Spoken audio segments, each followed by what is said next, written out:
దుర్మార్గుల్లాగా medical కళాశాలను కూడా మొత్తం కూడా ప్రైవేట్కి అమ్మేయాలని చూసిన మీరు, అమ్మేస్తున్న మీరు ఈరోజు మాతో మీరు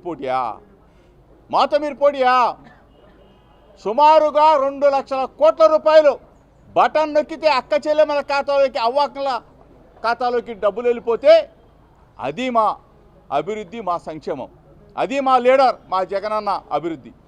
మీరు రెడీయా? మోసం కదా. నిరుద్యోగ భృతి అన్నారు, ఆడబిడ్డ నిధి అన్నారు, ఎక్కడ 50 సంవత్సరాలకే పెన్షన్ అన్నారు. ఏమైపోయింది? ఉన్న పెన్షన్లు కట్ చేస్తూ, మెడికల్ కళాశాలను అమ్మేస్తూ, పోర్టులను అమ్మేస్తూ, అన్నీ కూడా ఆఖరికి ఆర్టీసీ సంస్థను కూడా అమ్మేయాలని చూస్తున్నారే.